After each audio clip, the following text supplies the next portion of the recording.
The first story comes from a guy who moved into a small apartment complex right after college.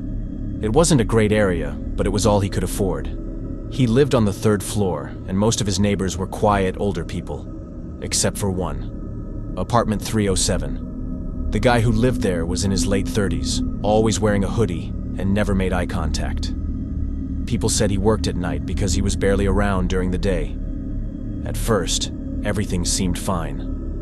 But within the first week, the new guy started noticing small things.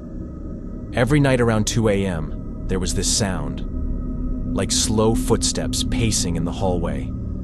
Not the usual creaks or doors shutting, but footsteps that stopped right outside his door and stayed there for a few seconds before moving again. He'd look through the peephole, but there was never anyone there. One night, he decided to open the door quickly when he heard it again. Nothing. Just an empty hallway. The next morning, he noticed something strange. On his doormat, someone had drawn a small circle in black marker. It wasn't big, just the size of a cup.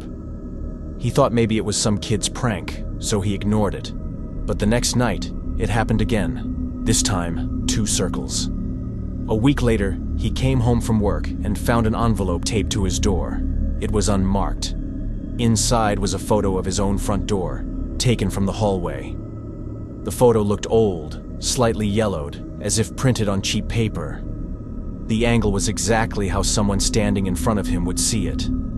He went to the landlord, but the landlord just shrugged, said apartment 307's tenant was a little off, but harmless. He couldn't shake the feeling that the guy from 307 was watching him. He'd sometimes hear muffled laughter through the thin walls, and once he woke up at 3 a.m. to the sound of tapping, slow, rhythmic tapping, from the other side of his bedroom wall. It got worse when he received a second envelope, this time slipped under his door. Inside was another picture of him sleeping. The angle looked like it was taken through his window. That was the night he called the police. They checked apartment 307, but the place was empty, completely cleared out. The only thing left behind was a roll of undeveloped film and a mattress leaning against the wall. The neighbor had disappeared without a trace. A few days later, he moved out.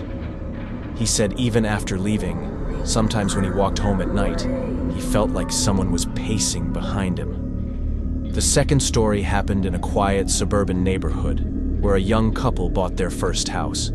They were happy, new jobs, new beginnings. Their next-door neighbor was an older man named Ron. He seemed kind at first, brought them cookies when they moved in, waved when they left for work, offered to mow their lawn while they were out. But small things started to feel off. One day, the wife found muddy footprints leading up to their back door, and their garden hose had been moved. Another day, the husband noticed their garbage cans were already taken out, something he hadn't done. When he thanked Ron, the man just smiled and said, "I like keeping an eye on what's mine." That line stayed with him. A few nights later, while watching TV, the couple heard something on the baby monitor, even though they didn't have kids.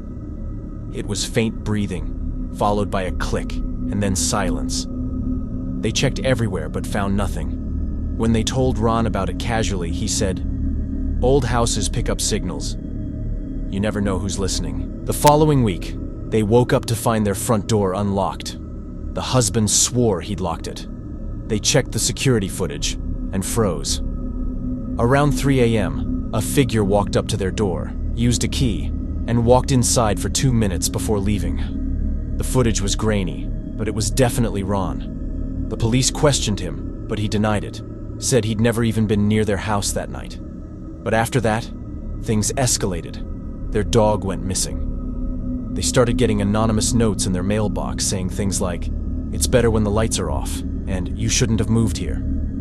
One night, the husband stayed awake waiting. Around 2:30 a.m., he saw Ron standing in their yard, just staring at the house. He called out, but Ron didn't move. He just smiled and walked back toward his porch. The next morning, police cars filled the street. Ron's house had burned down overnight.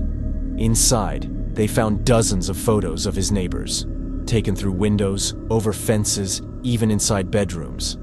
And right in the center of one board, pictures of the couple's house from every possible angle. The third story is from a woman named Elise, who lived alone in a small one-bedroom apartment. Her building was old, creaky, but cheap. She worked nights, so she was usually home during the day, sleeping. Her downstairs neighbor, a man named Brian, was quiet but strange. He would stare at her whenever they crossed paths, sometimes smiling without saying anything. At first, she thought he was just awkward. But one day she noticed her door slightly open when she came home. Nothing seemed stolen, but some of her clothes had been moved. She convinced herself she'd forgotten to lock it. A week later, she started finding small notes slipped under her door, handwritten, messy, and unsettling. The first one said, "You look peaceful when you sleep." The next one said, "Do you still dream about falling?" She reported it to the landlord, but nothing happened. One afternoon, she woke up and heard someone moving around in her kitchen. Quiet footsteps. She froze, listening. Then the fridge opened, then closed. She grabbed her phone and hid in her closet, whispering to the police. When officers arrived, her door was locked from the inside. They went room to room and found Brian crouched behind her couch, holding a small camera. Turns out he had a key copy and had been coming into her apartment for weeks while she was asleep. Police later found dozens of photos of her, some taken just inches from her face while she was sleeping. Brian was arrested, but he didn't say a word. Just kept smiling while they took him away.